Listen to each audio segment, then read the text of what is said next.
Shalom, everyone. We're learning this week Parshat Mishpatim. Parshat Mishpatim has in it 53 laws. Most of them are monetary laws, laws of damages.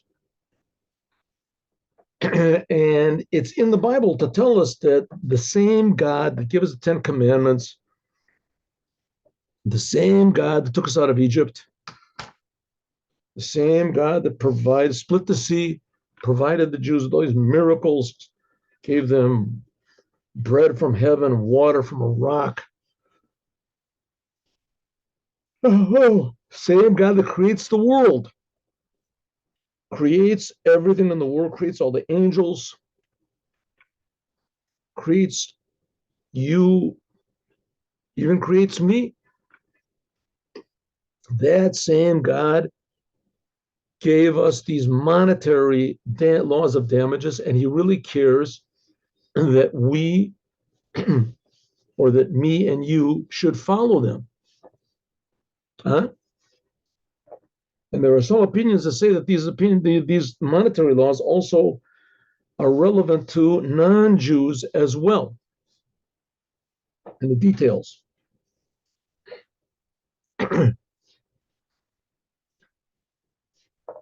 Okay. So here we go. In Hainta Casedra, in this week's Torah portion, it says, I'll call Davar Pesha, and anything which is, let's say, negligent or intentional damage, I'll call Aveda, anything that you lose. I'll share Yomar ki huzeh, that you can point to it and say, this is it. And the other fellow says, what do you mean, this is what? So that's my watch. The person says, what are you talking about? It's my watch. Says, no, it's not. It's mine. I lost the watch. It's my watch.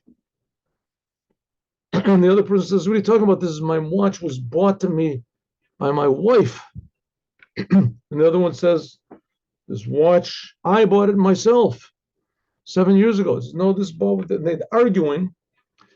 Ad ho Elohim, in this case the word Elo, I don't know why he writes Elohim, because this is supposed to be the judges. Ad Elohim yavo davar shneim, both of them should come. In this case, the word Elohim means judges. And then, if it is revealed that one person stole it, then Yishalem Shnayim L'Re'eu, then he has to pay double. How much is the watch worth? $100. You have to pay him, give him the watch, and give him another $100. In other words, you cause him to lose what he wanted you to lose. He wanted you to lose $100 watch, so you cause him to lose it. Zakta Gemara says, as the pasuk this talk is talking about a shomer. This is talking of the Torah says that this is talking about a shomer, a guardian. Was Taina, which says, as the Pekudan is by him far Lauren Gemorin. This is talking about what happened before. There's how do you say, a story goes over here. I gave my $100 watch to someone to watch, right? I said, listen, I'm just going swimming for a while. Hold on to my pocket watch. He holds on to the pocket watch. I go swimming. I come back after a half an hour. So where's my watch? It's, oh man, you won't believe it. It got lost. Was mittatain with this verter putter from zu batzelen. Says the watch got lost. It depends what was the conditions of his being a guardian. If it was a shomer chinam, if I just said, hold on to my watch, I'm going to swim, then if he says it got lost, then it has to be that he said, if he says, purposely I lost it, how did you lose it? Well, I put it over here in the middle of the street, and I went to sleep. Well, that's no good. That's no good. But if he said, listen, it got stolen from me, or I lost it. I don't know. It was in my pocket, and I was watching it carefully, and it just got lost. If he says that, then that would be a good claim if it's true. Or by a shomer sachar, or if it's a person that I said I was going to pay him, then if he says it got stolen or lost, that's not good enough. It has to be that someone came and actually robbed it from him. Then he would be exempt. On hat geschworen, and he made an oath of the taina, and he made a oath. You took him to court. I took him to court, and I said, "That's my pocket watch." Right? I'm sorry. I take him to court, and I say, "Listen, I gave him a pocket watch. Where's the pocket watch?" He said, "Well, it got stolen, got lost." And he swears that it got lost, whatever. It makes a swear. Und zum Sof, and find in the end, hat sich a Reus gewesen, you saw as had gor poshea gemen, that you found the watch. Is there Pakuran was moil gewen? You found out that he actually stole it. Right? He's in the court, and he says, Your Honor, listen, I swear to God that this thing got stolen from me. And the judge says, well, what can you do? If that's true, then, let's ask a few more questions. And the judge says, okay, I'll get back to it in another hour. The guy pulls out the watch and says, Your Honor, I've already been here for half an hour. Say, that's my watch. That's my watch you took. The judge says, wait, that's the watch. You took an oath. You swore to God. You made a false oath. The law is Elokim Yavosheneim. You have to go to the judges, and the judges will say, give double. You have to pay double. Menhat shoin gereret filmol. Okay, that's the law. Okay, what's God talking about laws that God's talking about? Let the judges decide. What is God laws deciding things like this in the Torah, the Holy Torah? Well, first of all, because God cares about the details. But secondly, if it's written in the Torah, it must have several different layers of meaning. Menachon Geret, we already spoke many times, as Allah inyanim, that everything which is in the revealed Torah, in other words, the simple laws, Zayin and Furan, they're also in Ruchnis, they're also spiritual, Un Arab, and even more. Vile the inyanim, Zayin and Furan, and Ruchnis, because these things are in spiritual worlds, therefore, Korfen ze kumen ze darnach, they come afterwards, are up below in the physical world. This world existed spiritually before it existed actually. Listen, the fact of the matter is, according to the Torah, the world always existed. It always existed. But it only came into physical being with time and space and things like that. That was when it became created. That was 5,783, something like that, and a half years ago. That's when time started. That's when physicality started. But the world really always existed in God's mind. The Torah existed before the world, and in the Torah it talks about the world, right? The Torah has all these laws about stealing and this and that. That existed before the physical world existed. So, when we look at things, we see that the world, according to how old is the world is 1 billion years old, the world is 1 trillion years old. Well, the fact of the matter is not so. The world always existed, but physically, the world only existed 5,783 and a half years ago. That's when God started. He brought the whole thing into actual manifestation. But these things were before, and the principles which are in the Torah, the commandments and everything, they were before the world, and they're still there, right? Time and that stuff. In fact, time also existed, but it was only in a spiritual way. There's a book called Sefer Yetzirah, and it explains that it goes according to the 12 letters of the Hebrew, the 22 letters of the Hebrew alphabet, and the 12 of them are according to the time, the hours of the day, and the months of the year, and etc. But let's suffice it to say that when we do something in this world, So what all we're doing is just connecting to these principles or manifesting these principles that it existed before the physical world was created, or in simple way of saying, we're connecting the creator to the creation. So the spiritual existed before the physical. So what is this? How is this spiritual? What does it mean? Stealing. There was stealing before the world existed. There was watches and stealing and lying and all these things existed before the world. What does it mean? So we'll see. So it must be that all this whole idea of giving someone, trusting someone and giving him something to watch, and he claims that it got lost or stolen, and it's discovered that he lied, and you take him to the judges and they make him pay double. This exists in spiritual. What is it? Let's see. Kavod Kedushas Adonai Moreno Barabenu, his honor, his holiness, our master, our teacher, our rabbi, the Tzemach Tzedek, the third Rebbe of Chabad, Nishmas Eden, Taichtois, he explains in a mimer, in a Hasidic speech that he gave, the pasuk, the sentence, "I'll call over Pesha." This is talking about, what is this? This is talking about the spiritual service in the soul of man. How does he explain it? Listen to this.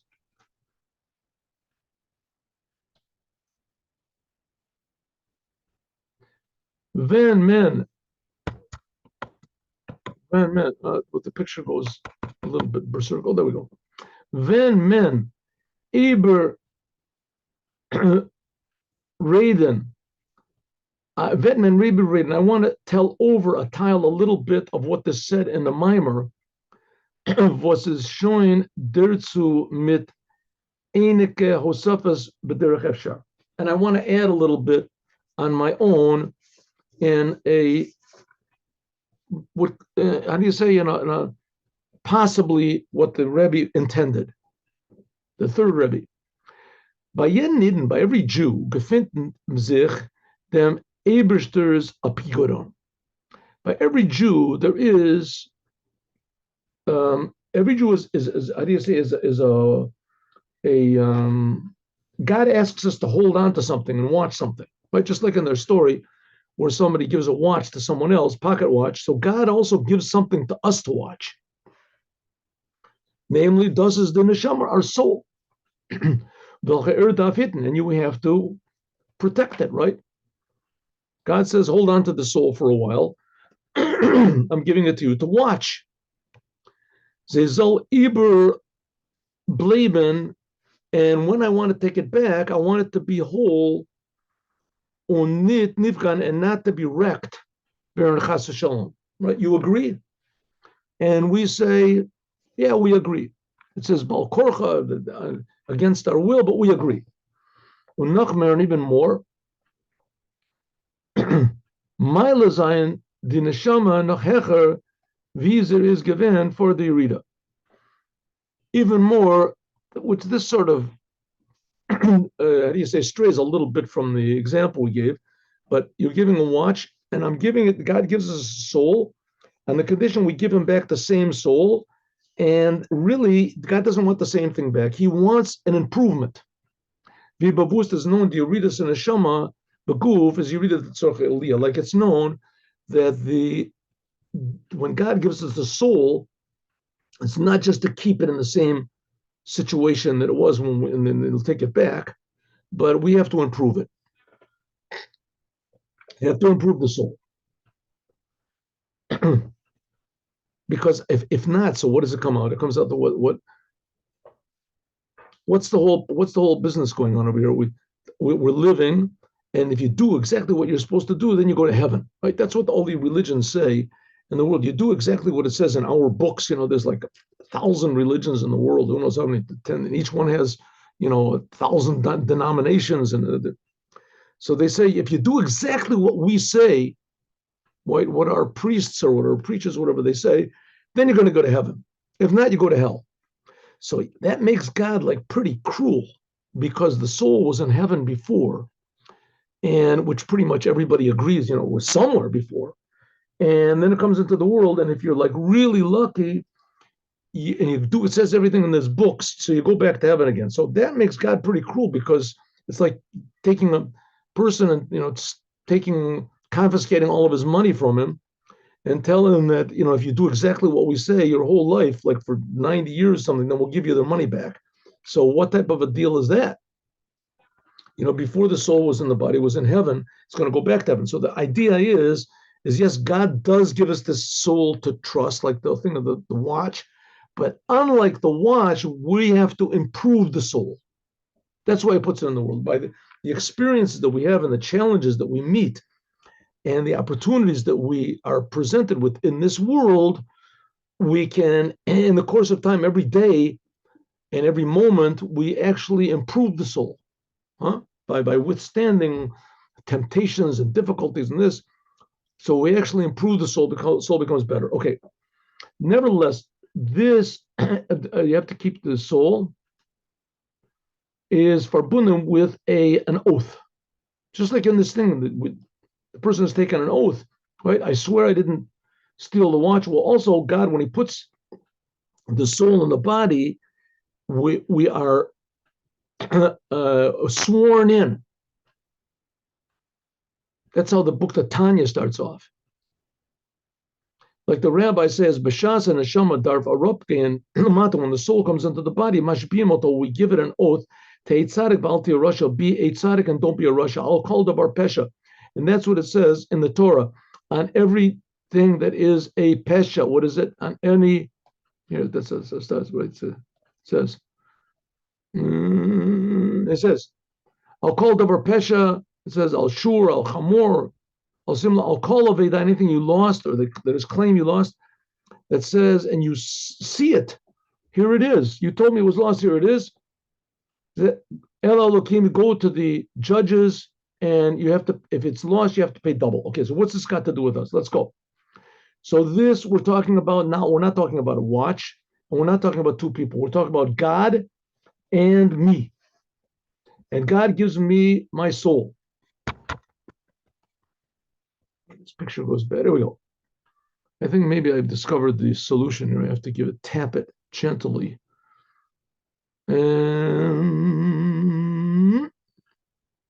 So it says, okay, so God gives me my soul. Instead of watch, read soul. And God gives the soul, and I have to make an oath. I make an oath, and I have to, even though this is oath I take before God makes the claim, but I have to make the oath. And what's the oath? I swear I will try to be a tzaddik, and I will not be a rasha. A tzaddik means a person that is, how do you say, totally in tune with what God wants. I feel everything that God expects from me, and I won't be a rasha. Rasha means that I will disappoint God in every aspect that he wants from me.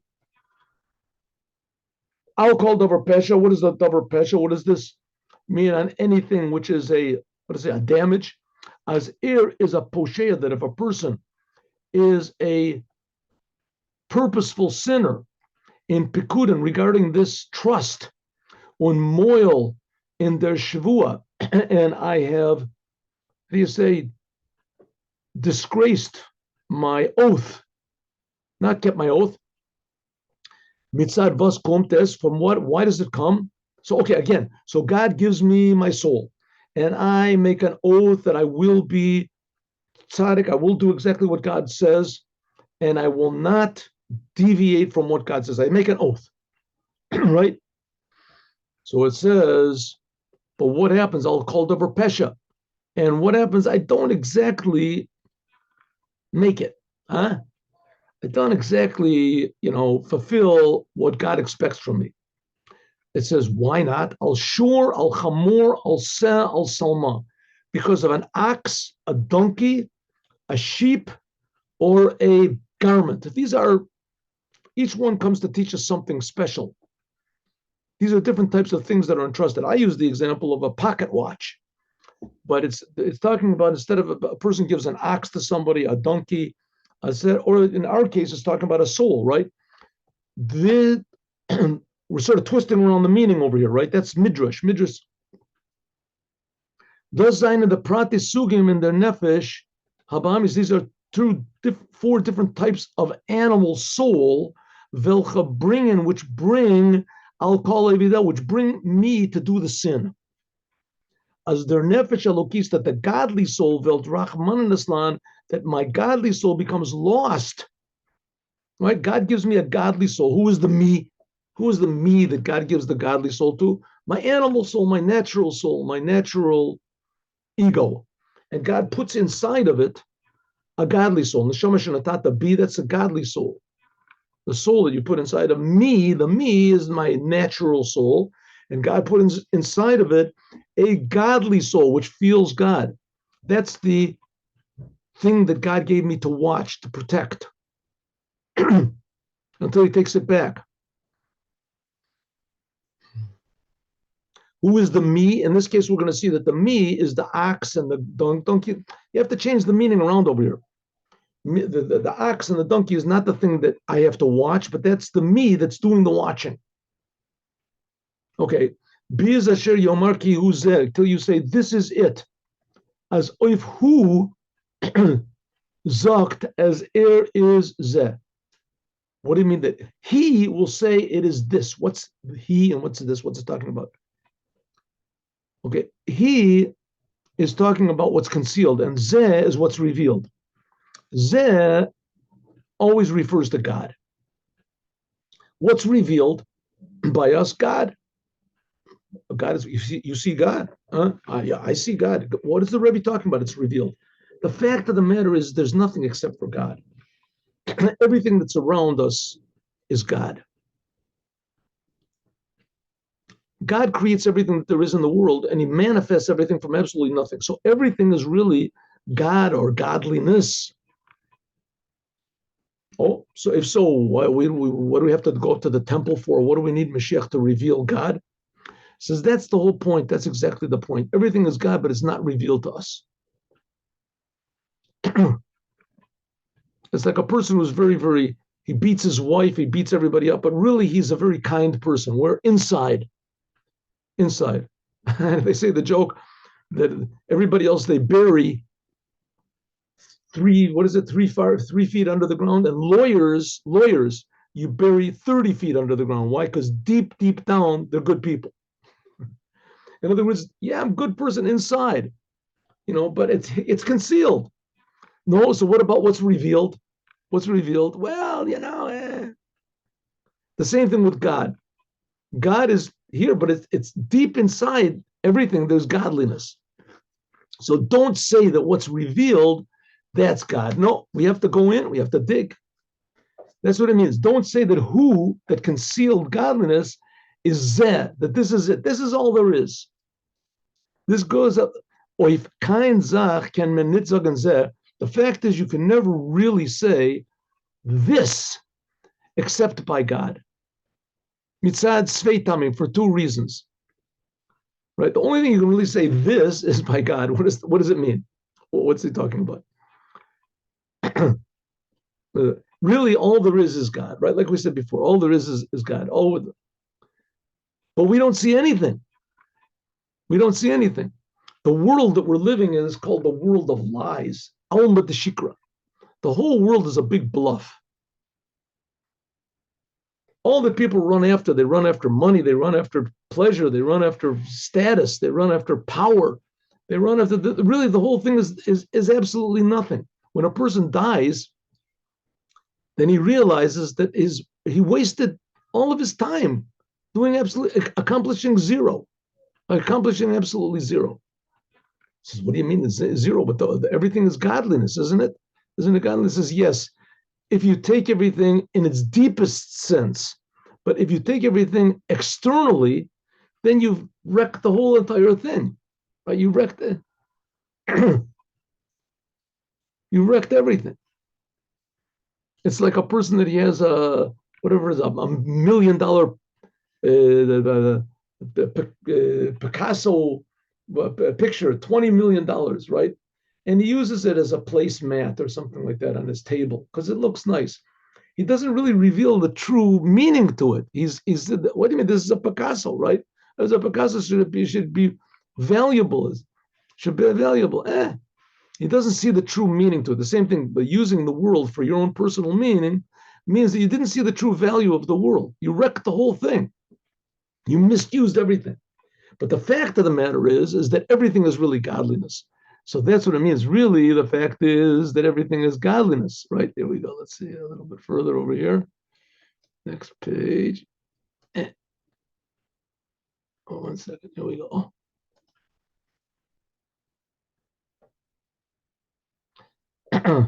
Okay, there's two reasons why really everything in the world is godliness. Why? Number one, ze meant as das is das. You point to something, you say, this is real. Und das can mean sagen, nor even the Eibishter, only by God. The only really thing that's really real is God, because God is all there is. Nivra is doch sein Metzius nit er. What you see with your eyes in front of you, that's not really the real existence. Nor der chayas eloki, it's really the godly life which creates everything constantly. Ubelashon Rambam, like it says, ein sham motzui emes milavado. The only real truth is God. So we're not saying that the only truth you can see only after you die and you go to heaven. The world is really a true world if you see the fact that God is creating it. In fact, this world is infinitely more real than the upper worlds. That's why all the angels are burning up. They want to get out of their world because they realize that even the upper worlds are a big lie. We don't realize it. We're stuck in the externality of it.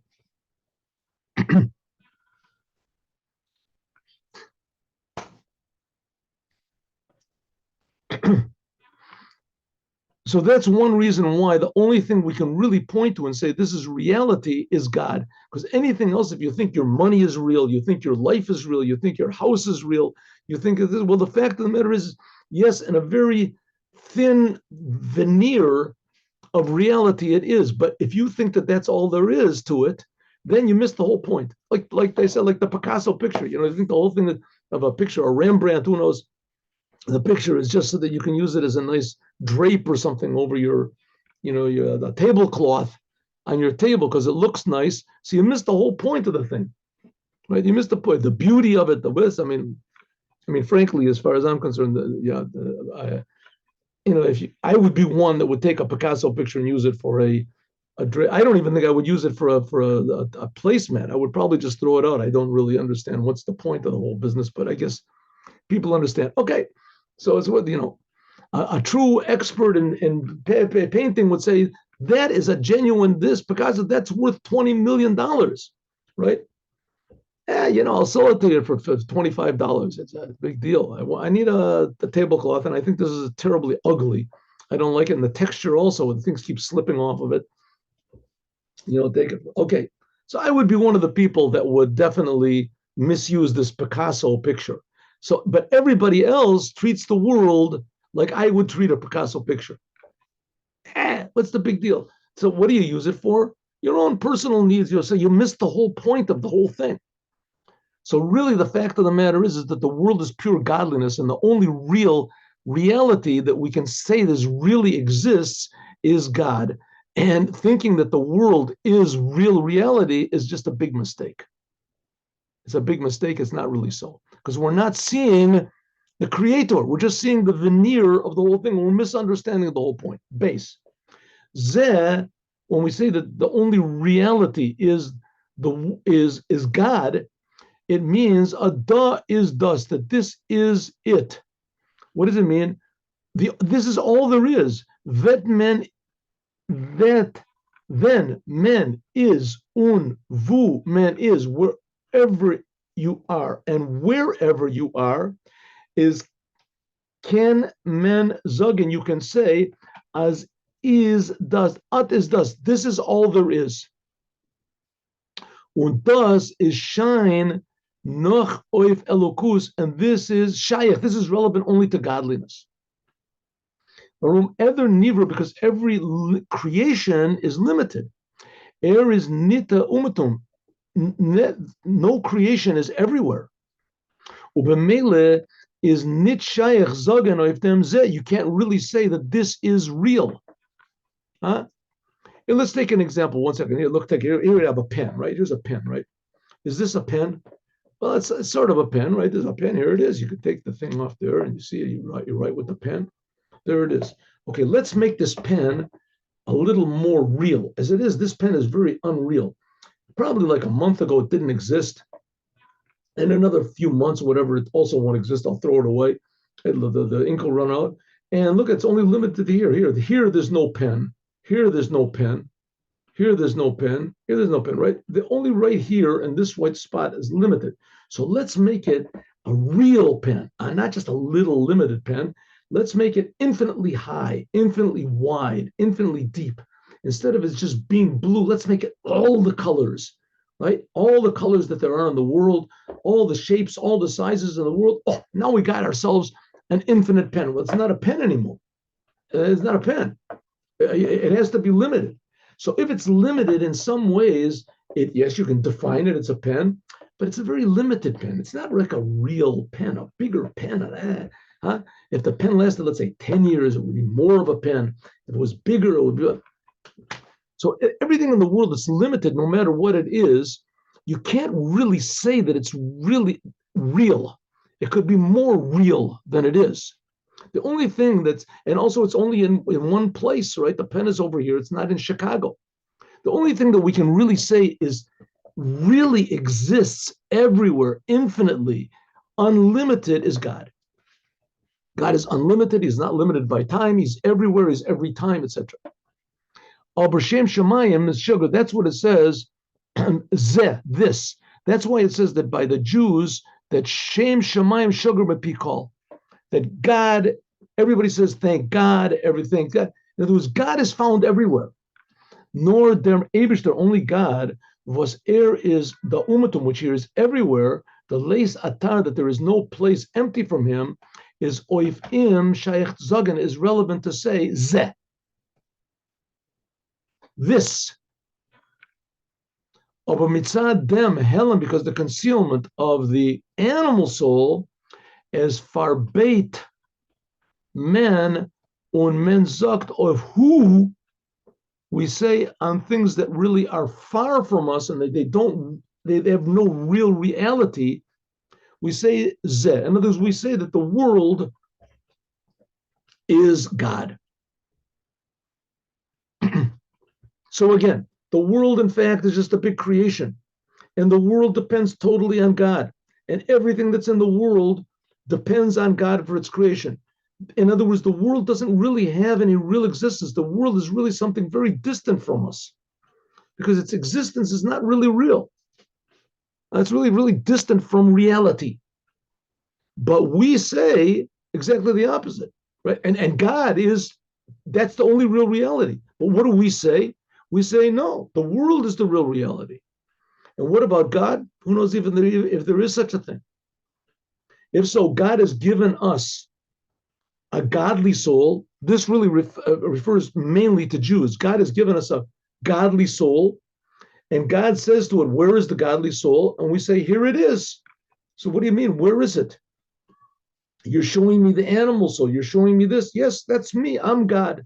I call the shots. I decide what I want. I do what I feel. I make up my own definitions. That's me. And God says, listen, you are just a creation. Your fact is, your reality is very far away. It's not really real. The only real reality is me, is godliness. I am real reality. I am creating you. I'm creating everything that there is. And the only one that can give testimony to this is your godly soul. Where's your godly soul? And I say, godly soul, this is it. I'm God. I decide my feelings. That's what decides what's right and wrong.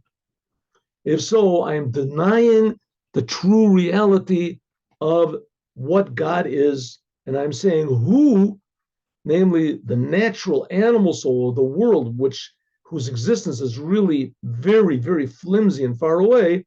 I'm saying that it is that it is God that is real, true reality. This is what we're talking about in our Torah portion. How does this mean? How can this be related to our service of God? We'll talk about it tomorrow. Have a good day with Moshiach now. Thank you very much.